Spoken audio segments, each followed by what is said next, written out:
morning, everyone.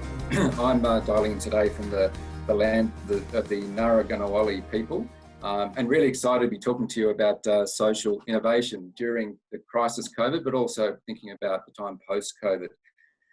As well as being the Deputy Executive Director at Uniting, and I'll be speaking from the Uniting experience today. I'm also on the board of the Australian Centre for Social Innovation. You'll hear from Melanie in a few moments. And as well as that, I've been on the advisory board for the Centre for Social Impact since inception. And it's been fantastic to see the organisation grow and develop. And it's wonderful to be having this series today. And thanks to the CSI team for the work they're doing today, but also the great work they do in research, education, and fundamentally bringing people together to create change. So it's just fantastic. Now, what I'd like to also do is just give you a bit of quick insight to me and why I think social innovation is important. So I've worked in the not-for-profit sector all of my career, and I've always had this urgent sense that there's so much more that we could be doing to improve people's lives. And too often, perhaps we get consumed with managing people's problems and not finding ways to help people solve their own problems. And from my perspective, social innovation is one of the pathways out of that dilemma. And also, in my experience, a very important cohort of people are entrepreneurs, people innovating and being entrepreneurial in organisations. And I have particularly empathy for people who do that work and the challenges of that. And I know that many of you would fall into that situation. As I said, I'll be speaking a lot today from the Uniting experience and giving you some insights from our work. We have a long-standing history in social innovation, but we also have plenty of questions. And we've been very challenged during COVID. And so there'll be great wisdom, I think, in our conversation from all of you. And looking forward to your comments and questions. It's a great diverse group joining us today. So looking forward to that chat conversation later. I'll hand over to Melanie.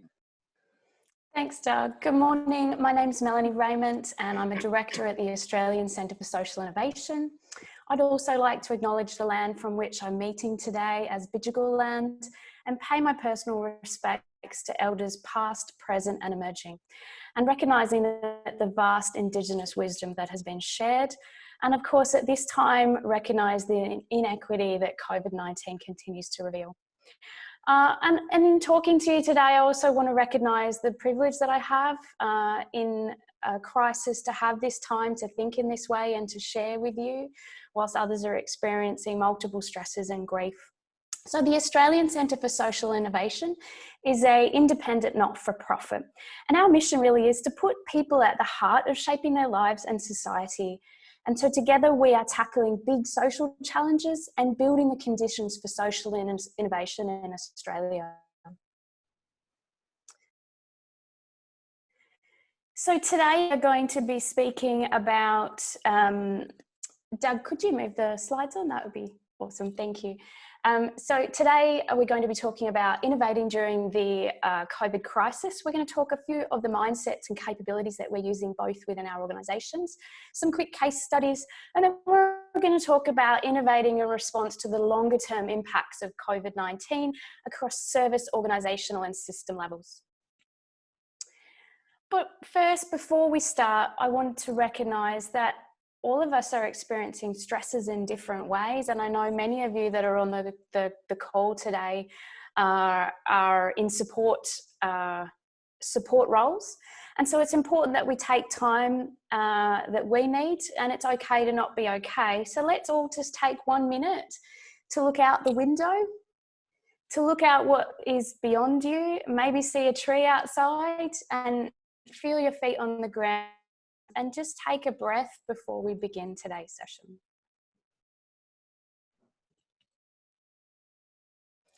So let's kick off. So we're talking about social innovation today, and really we use this definition that social innovation is innovation that is both social in its ends and its means. And that means that it's social in the ends because it's motivated by the goal of meeting a social need, and it's social in the means because they leave behind a stronger social capacity to act. And we do this through experimentation, acting systemically, and of course, bringing forth the power and wisdom of people. So in talking about innovation, I also want to acknowledge some of the risks inherent in that conversation. Often I think innovation can become something of an end in itself, and we lose sight that it's actually a means, and the end is about really improving people's lives and also, you know, enhancing our planet and saving our planet. So that's an important kind of proviso, because we can get lost sometimes in the conversation. Equally, sometimes we get a little preoccupied with the creative, imaginative dimensions to innovation. That's important. Fundamentally, for innovation for me is about using resources in new and different ways to create better outcomes for people and to solve their problems. So I just want to kind of put that up front when we talk about innovation. Equally, it's sometimes innovation can be a divisive conversation, prefer inclusive ones. There are many forms of innovation. We need to accept them and see them as always important. Sustaining and improving, this is the foundation. Continuous improvement, good quality management, really important foundations for organisations. Adding and subtracting. So there are many good ideas out in our world. How do we build on those and work together to get better outcomes? And I think about our work at Uniting. We have a very strong focus on quality management, of course. And our innovation is often about building on the ideas of other people. And in fact, if I go back to our history, 120 years, our first orphanages were programs that came from Scotland, a model that we transplanted in Australia and developed from there. And our recent innovations with the New Pen Benefit Bond, the FOIA Benefit Bond, have all been other programs that we've adapted and enhanced over time. So I want to just acknowledge that as we think about innovation.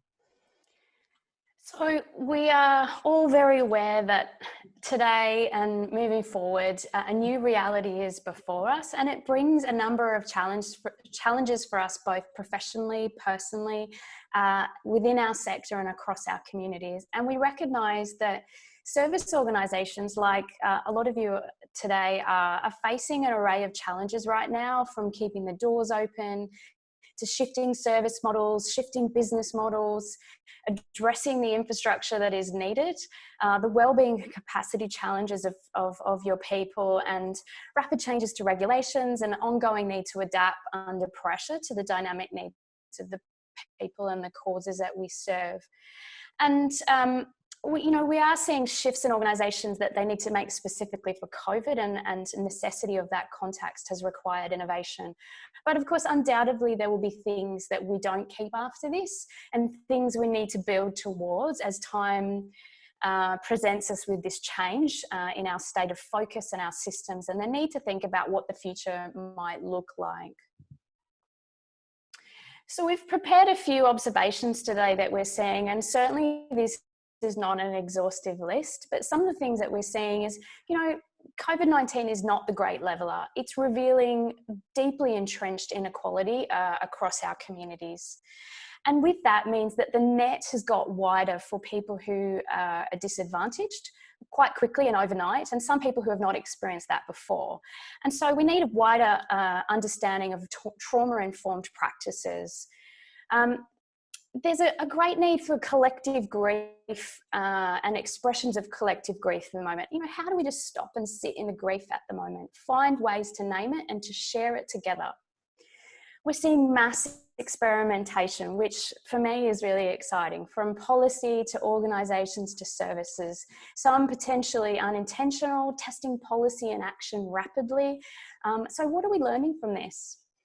Another great positive is that we're seeing the speed of citizen centricity, that speed of change, the emergency governance, policies and services that people have been rallying for changes for, changing overnight.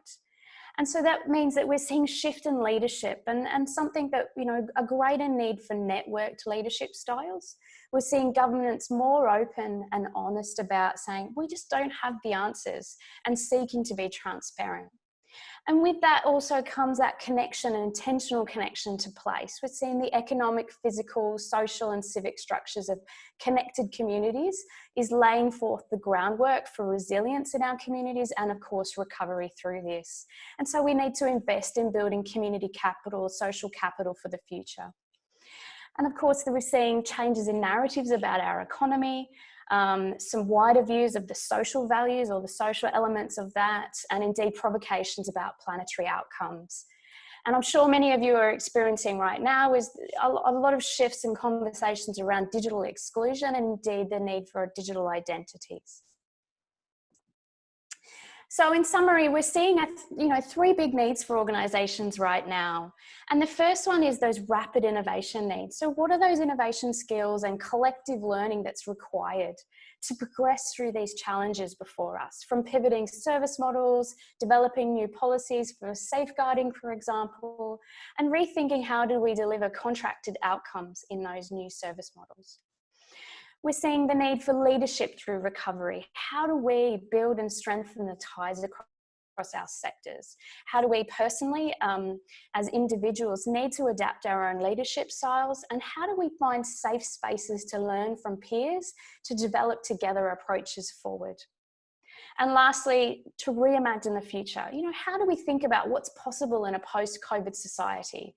The capabilities and the intent unlocked our collective knowledge to reframe long-held views so we can reimagine those systems. And I think each person really holds a key to our future. So we see it as our job to unlock this knowledge and to make sure that we invite others in and reignite people's imagination of what's possible and join up these collective visions for the future. So we've put forward 4 sort of approaches or principles and mindsets that we're using both in our organisations for this quite sort of immediate response in terms of rapid change. And I'll just go through a few of them. One of them is about, starting with the why.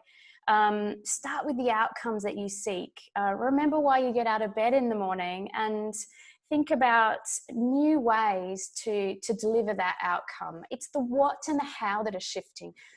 Many for us, it's not the why. Work in the open.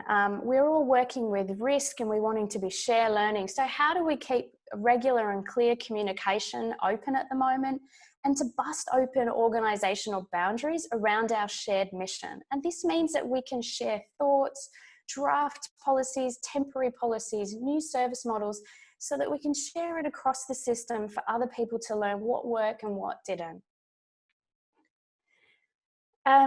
The 5th one there is voice of the lived experience. Now more than ever, we must hold up the voice of those with lived experience and don't assume that we know what those people's needs are. Design with and not for. And indeed, I see it as our job to ensure that this is not done in a burdensome way and we recognise the multiple stresses people are feeling. And keep what works. I'm having lots of conversations with people that almost are just throwing everything out that they had. Don't throw everything out. Let's, consciously step through those interactions, those experiences, those parts of the way that your organisation delivers value, and think about the shifts and the needs of emotional and practical needs that might have happened, and look for common interactions and how we can best solve these things. And of course, bring that lived experience into that as well. I'm going to hand over to Doug now. Thank you. Thanks, Melanie. So we thought we'd also think about the shifts, and I'll share with you some of the insights from the Uniting experience, just to share with you the challenges and the opportunities. At Uniting, we're the Community Services and Advocacy Arm of the Uniting Church in New South Wales and the ACT. And we're focused on obviously services and advocacy and a very diversified services portfolio. So we have a very mature risk and a set of business practices. And like a lot of organisations, we struggle with silos, sometimes being too bureaucratic, and the transition to being more agile and flexible. That's one of our challenges. But we do have a very significant investment in social innovation and a very structured approach to how we think about social innovation, and kind of long-standing over a number of years now. In terms of COVID, like for a lot of you, it's been consuming and enormously challenging. Much of our focus has been on the safety and well-being of our 8,000 staff and our 90,000 clients and residents, and that's been really, really important and critical. And so as a result, we've probably been a little slow to kind of think about the innovation opportunities and the responsiveness and thinking about the post-COVID context because of those particular priorities. But I'm going to share with you a couple of examples, because whilst perhaps, let me qualify, Perhaps management, we're a bit slow, but out in our fields, our teams were right on to it and doing some fantastic work. And I want to share with you some examples. And these examples, look, I'm going to be honest with you, they're not incredibly transformational, but they're important. And I think they illustrate some really good points about good practice in a time of crisis in relation to innovation. So the first one relates to some work that we do in Nambucca, a coastal community in northern New South Wales. We've got a number of services we provide there. We also run a collective impact project there with the local community and have an advisory group of young people. And very quickly, they got onto the need for them to have an online platform to stay connected with each other, but also support them and get access to mental health resources. And it's been fantastic to see them driving that agenda and leading us in terms of the support that they've needed. And great outcomes from that program in terms of better connections, not only with young people, but also with their parents. Apparently there's an online yoga group that parents and these young people are involved with, which is fantastic. So Nambucca is a good example of client voice and responding to that, and letting that drive our innovation. Another great example is, again, on the mid-north coast in Taree of New South Wales. We run an early intervention supported playgroup program. And obviously with COVID, we couldn't bring that group together. And so our team, the frontline there, had weekly think tanks to think through what could be done, consulted participants in that program, and came up with Strong and Roll, which is a weekly takeaway for people to have resources in their home to connect parents, carers and children. Fantastic set of resources, but the outcome's been wonderful. So a threefold increase in participation in contrast to what we would normally have. Obviously a softer entry point, so it's not just showing up to a group, it's a softer entry point for participation. And we're seeing greater attachment between parent and child, and more confident with our parents in terms of their ability to use those resources and connect with their children. And we're hoping this becomes the basis that we can build on. So this reminds me of some great work that Give Easy have done in the Innovation Index for the not-for-profit sector in really identifying the sources of innovation for not-for-profits. And you'll see there that the primary source, frontline staff, great. Management, good, but perhaps there are other sources. And if you look across, what concerns me is that for too many not-for-profits, beneficiaries or people that we work with aren't actually the heart of our innovation work, which is an enormous risk. As it relates to our mission and the sustainability of our work, or even other not-for-profits. So I just call that out as something to reflect on. And then lastly, the point I'd make around the insights that we gleaned was the importance in balancing centralised responses and decentralised responses in terms of responding to the crisis of COVID as it relates to innovation. So we support lots of older people in the community with about 6,000 staff. So it was obviously very much focused on the initial COVID response. But wanted to think about, importantly, addressing social isolation, thinking about the importance of maintaining physical activity and wellbeing and general engagement. So we centralised a number of our responses, a phone-based program, looking at online program for physical exercise for our 2,000 home care clients and other centralised types of activities. But we wanted to decentralise things as well and empower our teams in the front line, particularly our aged care facilities, to think about what they could do, but with a set of guardrails for safeguarding. And so a whole plethora of great initiatives emerged from that. TV channels within facilities using the capabilities of staff and their networks, devices to residents to keep connected us, phone meeting with families, as you can see, and a raft of other things. But it was a good insight into the need to balance the centralisation and decentralisation of our work. Thanks, Mel. Thanks, Doug. At TACSI, we are looking across a number of our partners and our programs and how we can shift to the changing needs. And one of them is with an existing peer-to-peer model with families to families. And one of the most concerning risks we're seeing with families who are already in social isolation is that we have concerns for how physical distancing will indeed impact families even more who are feeling disconnected. And so we're really committed to reaching out to these families in need. And so we've used our existing peer-to-peer models to create a new service that links those families through tough times with others who have moved through that tough time. And so we've needed to, coach the families on how to interact online together, using online coaching with them, creating safe spaces for children to connect, like online cooking classes and playgroups, and building platforms for people to connect through these tough times. We've posted out packs to them, physical packs, and we've even considered looking at, reinstalling landlines in remote communities to ensure that we can stay connected. Another one that we're looking at is the work that we're doing with South Sudanese young people. And so previous to this, we had been designing with CoHealth and these young South Sudanese Australians a number of ways to address mental wellbeing. And so through this change of context and the challenges, we've recognised the increased risk to mental wellbeing. And so we've seen that opportunity to adapt solutions, and we've done that with those young people. And so as a result, one of the community project leads this Friday is hosting a music festival on Instagram to celebrate South Sudanese Australian artists and bring those young people together for some connection and a reason to dance. So let's turn towards the future. We're all thinking about, what does the future hold for us? And we've been thinking both at TACSI and Uniting about, what are those three horizons before us in terms of the rapid response that is the now, the recovery phase, and reimagine in the future. And so we've mapped out a few questions that we're using ourselves across the three layers in which we contribute across services, organisations, and our wider systems. So across services, some of the questions that we're asking us are, how are people's needs changing? And how can services embed new systems of feedback, and how can we do this with those people that have lived experience and elevate that voice? How do we ensure that we reduce the burden for participation in shaping the future?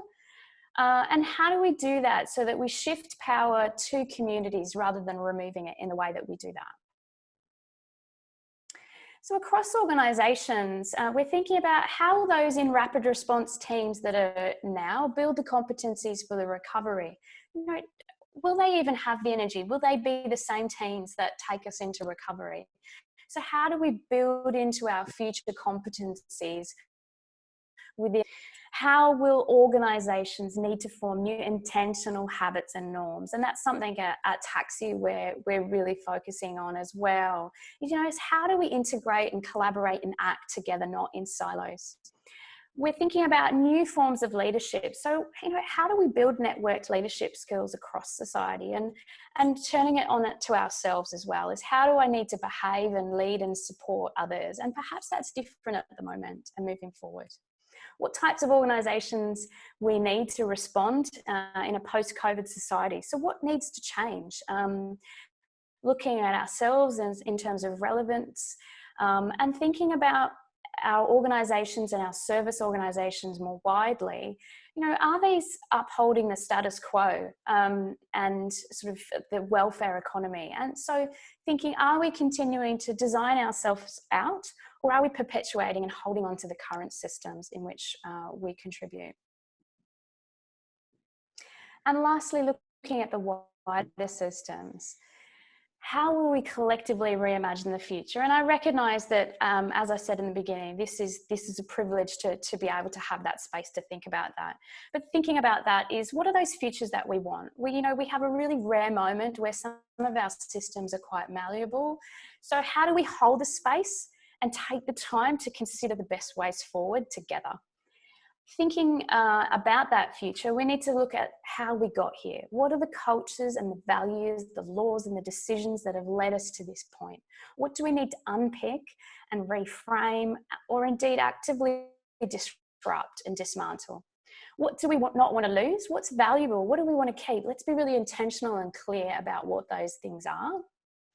And I think something that's most important is, who has the power to shape the future, and who should we be giving that power back to, or not taking it away from? How are we all collectively investing in social capital for the recovery and transformation? And lastly, how do we join up across our sectors? There's lots of great experimentation going on. How do we all come together across our organisational barriers, across society, and join up around these missions to create greater positive social change? Thanks, Melanie. So thinking on those three levels, the kind of initiative service level, the organisational level, and then the system level, and I'll reflect on it from a Uniting perspective. So as I mentioned to you, particularly now as we transition into a different phase of COVID, and thinking about our perspective, so we have, as I said, quite an investment in social innovation and a reasonably mature approach to thinking about that from our perspective anyway. We call it the Future Horizons program. There's an array of initiatives that we're investing in, and multi-year investments from child mental health models and after-school hours care, extended care for young people in our out-of-home care programs, collective impact initiatives, to name just a few. So this is a little framework that we use to think about those investments and the necessity. It's three legs to a stool, really. The necessity of having impact in that work. This is what these are about. Innovation, demonstrating new ways of working, and then lastly, scale. We don't just want to do these things for ourselves. We do want to think about scale, replication, and how we can create wider change for this work. If I think about that and what we've learned through COVID, for me, what jumps out is the need for a more intentional focus on learning and adaptation. What would be really dangerous for us was to continue to do this work with blinkers on and not think about the context of the people that we're working with, the context that they're grappling with, and the changes that have occurred through COVID. So we'll certainly be dialing up that part of our work around social innovation at that initiative service level. The other thing that we'll be doing at this level is thinking about scale differently. So to how we've typically thought about this. And there's a couple of questions. You can see the kind of model we use in terms of the options for scale, social replication, government adoption, and open sourcing. A couple of questions. So one, what are the pathways to scale given the, where the government's at in terms of the debt that's been incurred, and what's their propensity to invest in social innovation in the future? How do we grapple with that? Secondly, around replication, what's the bandwidth for other organisations to take on replicated programs? And I think the great insight in addition to that is the role of technology. I think we're all open to it in different ways now, and how might we use that differently? And the third insight around scale and replication for us is, our sense of it is that through COVID, there's an appetite for more lower cost, good enough solutions. Ones that are flexible, that might have greater reach, but perhaps at a lower level of quality, but can still have significant impact. And what might that mean for our work and how we think about innovation going forward? And the third insight around initiatives and services is learning to fail faster. So you can see our program at the moment around our social innovation investment is long-standing. It's a classic approach to kind of building an evidence base, taking time to do that. So I think what we're grappling with now is how do we do this in a way that gets the balance right between speed and rigour, but also evidence and the client voice, holding those tensions perhaps in different ways going forward. And so one of the things that we're commissioning is a new 10-week program to think about, as Melanie's outlined, the rapid response teams. 10-week program to look at different ways of developing prototypes in a more timely type of way. Again, using principles and a good process to assist us with that. And we're happy to share with you the resource that we've developed to guide us in that work. So that's at the individual level. At an organisational level, I was recently in a meeting with colleagues in Uniting, and I talked about the fact that often innovating at Uniting is like trying to make an elephant dance. I've never seen elephants dance, but I'm sure they can. I imagine that perhaps a bit clumsy and probably risky, and that's sometimes what it feels like. But I think we've really seen some kind of green shoots through this experience in an organisation. I think what we've learned is that we can work faster with a singularity of purpose, cutting through across silos, using networks. And next week, our executives coming together to really think about what are the insights we want to bank and build into our work going forward with those insights. The other one is that you don't need a culture of innovation. It's been very clear that not everyone's an innovator, but what we do need are the conditions for innovators and entrepreneurs in our organisation to thrive. So how do we better support them and harness their skills and insights? And with that, there's really important work for leaders. There's this great quote about innovation in organisations that all you need is two people, an entrepreneur and a leader that gives permission. And so we'll be thinking about how we work with our leaders and managers in terms of balancing their responsibilities and risk and business focus, but also getting out of the way and not being bottlenecks for innovation. And lastly, there's great benefits to share across our organisation. It's been wonderful to see innovation being a thread to bring people together and the great insights that can be gleaned from that experience. At a system level, thinking about the ecosystem, I guess there's a couple of questions that I want to be thinking about our work going forward as we continue our work on that front. And one is that, and kind of where do you start? Because it's really a bit like you're working at a system level around innovation. It's a bit like unraveling a ball of string. You've got to kind of find a thread to get a hold of.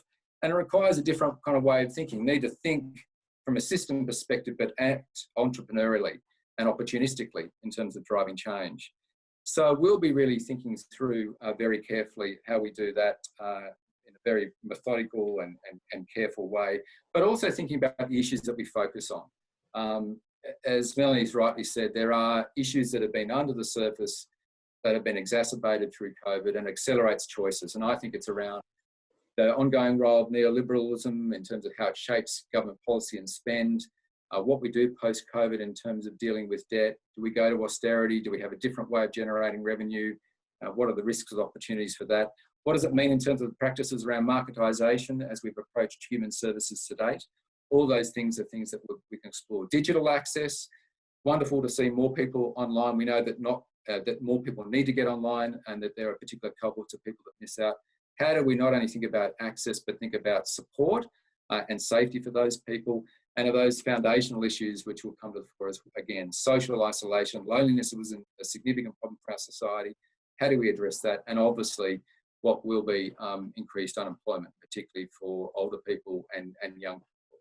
So they're all things that we're thinking through in terms of how we make a contribution going forward. Secondly, in terms of proceeding to collaborate, sometimes in organisational life, I think our experience is, and maybe yours, that organisations' first step is to go it alone. We want to obviously continue to work against that by going together, and we've seen great success in some of our campaigns in terms of, particularly in drug law reform, with bringing 60 organisations together for change and investing together in innovation. I think that's the shift now. Let's not just do innovation ourselves. Let's together invest in innovation and look at that as a way to catalyse change within systems. And then lastly, being guided by principles. And I'm really interested in the principles of the Sydney Policy Lab in that regard and what they've done to guide collective action around change. And then finally, before we go to your great wisdom and your questions as well, a couple of final thoughts. So in terms of where to from here, look, post-COVID, things can go either way. History tells us that wars follow depression and major social upheavals can lead to isolationism at a national level or an individual level. So there's choices that are being accelerated around how things respond. What we do know is that we need to be intentional, as Melanie's outlined, around what we keep and what we discard. And I think this slide tells that story very effectively. But we shouldn't assume that things will inevitably improve. It requires intentionality and it requires organisation to work together to really bank those savings and develop them together. And so there's some good insights here in this final slide around what we end, what we amplify, what we let go, and what we restart. And social innovation is a great pathway to that end. So there's some stimulus for conversation, and I'll hand back to Ron now, who's going to lead us through the question and answer and comments. Thanks, Doug and Melanie. That was really good. Thank you so much. We've had a few questions come through, but I encourage everyone to now put their questions, if they haven't already, in the chat function. Doug, I'll just get you to turn off your PowerPoint, your screen share, so that we can see everyone in the gallery view, because we find that's really nice during the Q&A session. Oh, there you all are. Great. So the first question is from Tracy. How do you see we can move the dial on organisations seeking innovation internally to seeking it from their beneficiaries and clients? I'll make a couple of comments. Yeah. Oh, sorry, Melanie. No, go, Doug. I think we both got responses there. Yeah, a great question. It's the one that I think we all grapple with. Look, I think some of the great policy changes, consumer-directed care, I think there's been challenges around marketisation, but that's really forcing many organisations to be really baking into their work the insights from what consumers and individual needs. So there's something about the policy landscape I do also think that, we talk a lot, and CSI do a lot of talking about outcomes measurement. Great way of actually getting insights around what clients and people are saying, and a loop of feedback to test what we're doing as a way to reference opportunities for improvement. So couple of quick thoughts. Yeah, look, we certainly advocate to getting out and listening to people, and I think, even in my own space, I've seen lots of people rush out with lots of opinions. So, really intentionally holding ourselves into a active listening role as an organisation, and looking outwards to the people that are experiencing these stresses, and finding ways to connect with them. And we're constantly overloaded with information. So, the data and the evidence that we have, how do we also bring different types of evidence in and around people's lives and their stories and their experiences, and hold that up to decision makers as a way to move forward and find new ways forward. Great. We've had this really nice comment to Doug. Love your quote, "Innovating at Uniting Care is like trying to make an elephant dance." I love that too. Another question from Jeannie, I think I'm pronouncing it correctly, who's been, I think, to every webinar so far. So thanks for that, Jeannie. How can organisations ensure they're not putting their blinkers on as services are slowly reopening their doors? How do we shift organisations' thinking that we are going back to normal, more so at the high level of leadership within organisations? Doug, maybe if you answer that one. Yeah, well, it's such a great question, and I want to acknowledge just the work of responding to COVID for all of us, and I think about the terrific work that many of you doing and our teams have done. It's an enormous undertaking, so I don't want to diminish that in any way. It's so important and critical. We've started really thinking about, and we've got some meetings with our executive about trying to think about working at different speeds. So there's a business as usual activity, there's a response to COVID, and there's really thinking about the adaptation phase. We're probably a bit slow to segment it out and stream the work, but I think that's the work of leadership, is helping our people kind of compartmentalise and segment the work, so that we do have an eye to those different speeds of work and not just be consumed by the recent crisis or the business as usual activities, but have that kind of broader holistic perspective on our work. So that's very much also come from our board. Our board have encouraged us to think about that, not lose sight of the social, adverse social impacts of COVID. So there's a very important role for management, equally board, in asking the right questions and ensuring that our boards have that full view in terms of the work of not-for-profits. It's not just about service delivery. We're socially purposed organisations. Melanie, do you have anything to add to that one?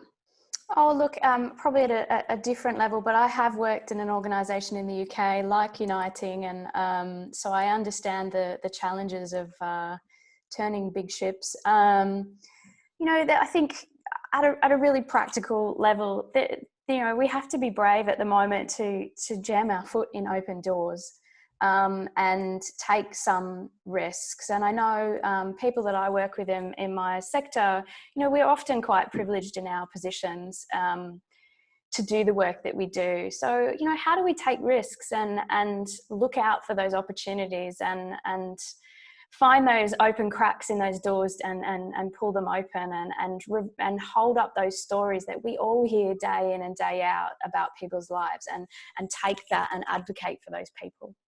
Mm-hmm. A quick one here for you, Doug. You mentioned the Learning to Fail Faster program. Where can people find out more about that? So we'll get to at the end of the presentation, and I'm going to give you my email address and encourage you to email me, and we'll send that to you. And very happy to share that. Very brave man, Doug. I like it. Well, that's okay. That's okay. Happy to share that with you. And it's some really great work from our team who've developed that off the back of, to be honest, some insights from Melanie and TACSI, and giving us some steer. Great. Neil asks, and then we'll get to the chat function. The ones I'm going through now were asked before. Yeah. As we move towards a recovery phase post-COVID, how do you ensure your people are supported and remain resilient whilst embracing new technology to equip them for the best outcome? It's a tricky one. It's a great one, and I mean, we're lucky, you know, an organisation is blessed with a terrific capability around culture and support for our people. So we've certainly been making a lot of resources available to our workforce in helping them think about their own well-being and resilience, and some of the mindfulness activities that Melanie took us through at the start of the exercise. We've had some sessions doing that online as well. For our people, because it is a shift, it's a significant shift, not just the stress of frontline service delivery. And I think about the amazing work that our team are doing in aged care and disability services and a whole range of fronts, still out in people's homes and in facilities, but equally the 2,500, 3,000 people who are now working at home, and you know, the opportunity of that, but the pressure and the stress that brings to families and households. And so part of it is, I think, a kind of a management mindset in being that awareness of what's going on for your people and accommodating for that, and being attuned to that, but also making those resources available. Yeah, at TACSI, this is something that we've invested a lot of time in, you know, pre-COVID and now. But you know, in the last few weeks, we've really taken the time to just be human and connect. And what that looks like is picking up the phone and literally ringing all of our colleagues and going, how are you going? You know, what's happening? You know, my kids are usually screaming in the background. They're outside at the moment, but, you know, just connecting with people. And that's not just our colleagues, but our partners as well. Is so taking that time and making extra space, not to just rush into business as usual, but to just connect with people. And I think this is something really interesting and positive, is that we're sort of removing a couple of those layers that we have between you know, our partners, is to be able to take that time and connect. And so we've been thinking about making sure that we support our colleagues by thinking about sort of the cascading needs. So what do I need to be okay? What do my family around me need to be okay? And what do I need to look after in regards to their needs? And you know, before I can even get to the work that I'm doing, those things need to be, you know, loosely in play. And so recognizing that for people within the work that we do, and taking the time to build in extra space. I know we are actually all busy at the moment. I keep laughing at all the people that have new hobbies right now. I'm not sure how you're fitting that in, but creating that extra space in the work to just connect and saying that it's okay. Mel, do you want to go from the chat now? There's a few more questions. Yeah, sure. At the bottom. Oh, there's so many. Yes, and there's lots of really great comments. Thank you, everyone. So maybe from Robin's, I think that's sort of where we're up to. Robin Trainer. So this is a key time of learning and adaptation for staff experiencing the impacts of COVID. How do we capture these experiences so we can be innovative, build the capacity and capability of our workforces, and disrupting long-term negative impacts? That's a big question. I think that talks a little bit to some of the points that we made in both rapid response and in the future, is the intentional learning and creating the time to be reflective in action. You know, in a lot of the work that we do, we are constantly reflecting on what we are learning. You know, at the moment, it's a very much in that closer to the top corner of that complexity into chaos space sometimes. So thinking about what do we know is true today, and constantly reflecting on what are we learning, what are we hearing, what are we noticing about shifts in behaviour and changes, and writing that down, and actively sharing that openly with other people and reflecting back on that and sharing that within our teams. And I think that helps us build our own capability to learn through this and be intentional about the changes that we are making. So if we are undertaking shifts, we're actually putting in some reflection points. We're going to try this for 2 weeks, and these are the things that we think might happen, or these are the things that we're aiming to see happen in terms of behavioural change or what have you, and then reflecting and checking back in and looking at what we've learned. Yeah, I think that's great. Look, one of the things that we've been investing in now for a couple of years pre-COVID was shifting our management approach to having more coaching relationships with our people, to kind of get people into the reflective zone that you're talking about there, Melanie, and not just focusing on the task list. So that's a work in progress, and it's always the pressure of the immediate in getting us out of that kind of zone, but that continues to be our focus, and even in a crisis, trying to stick to that is incredibly important. There's a question in here from, I think it's Daniela. So as each organisation will adapt and rebuild differently, how can I contribute best to this as a singular consultant? What do you think organisations need to do during this delicate transition?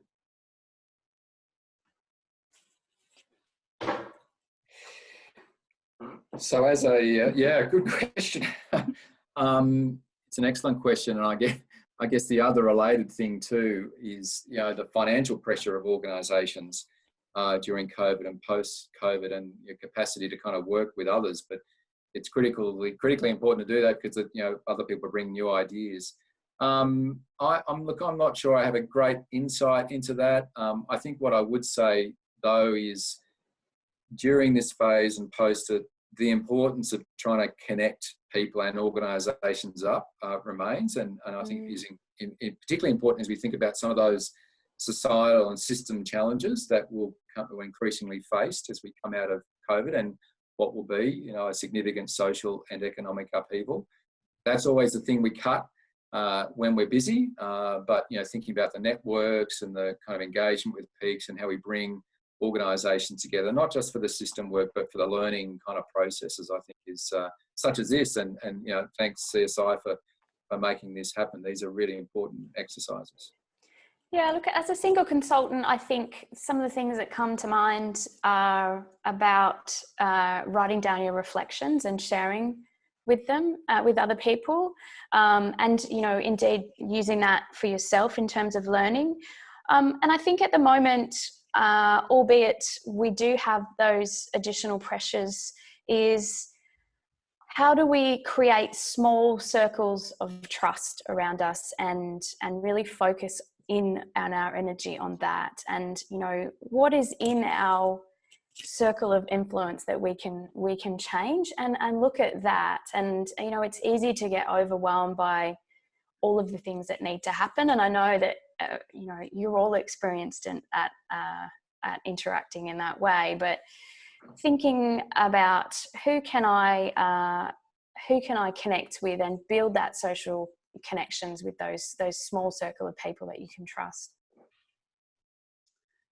We do have one more question, but Doug, do you perhaps want to get your presentation back up so we can go to the resources? And I might ask this last question while you do that. Lived expertise is so important. How do we change the culture of not engaging with people, or it being an afterthought once everything is decided?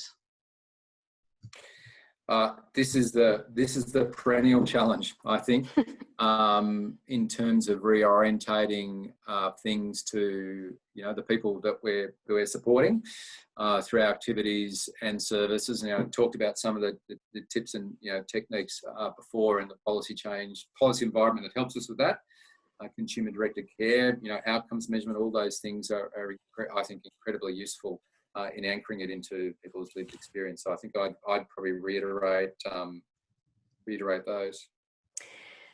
Yeah, look, I've been in a fortunate position that a number of the organisations I've worked for, this is baked into their DNA. But I know that often engaging with people's lived experience in an appropriate way, that is often the first thing to go on a budget as well, when time pressure and financial pressures come into play.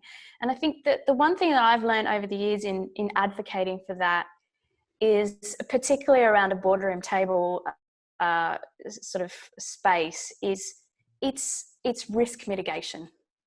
And using it as a way of de-risking the financial contributions or that you are undertaking to do that project. You know, I've seen many people spend huge amounts of money designing new programs or new interventions, and realizing that actually that's not what people wanted, or there's not a market for it, or it doesn't do the things that it says on the box. It doesn't make people's lives better. So how do you use that as a mechanism to say, look, this is the way that we are going to de-risk our project, by creating short learning loops and feedback into our projects and bringing those lived experiences in, not only in terms of the research and their voice, but even the decision-making processes, which I've been lucky enough to do in many instances as well. Yeah, and just to add too, I mean, we've experimented in different ways with, customer councils and, those types of mechanisms as kind of a reference point, if you like. But Melanie, you're right. I mean, it does come down to the questions get asked by management and board, because that kind of does drive activity and in terms of what's valued and what's important. And, I know that at various times our board will ask us questions around, how do you know that? On what basis is that assertion? And it makes you go and find out as to how do we come to that conclusion? Who do we ask? Who do we consult? What do we build that on? And look, finally, it's reinforced to me the importance of not wanting people with ideas, but wanting people with kind of problems and a good process and a methodology about how they're going to solve them, or a declaration of assumptions that they've got in terms of the ideas and solutions that they're positing. So it's getting beneath the surface and asking questions, I think.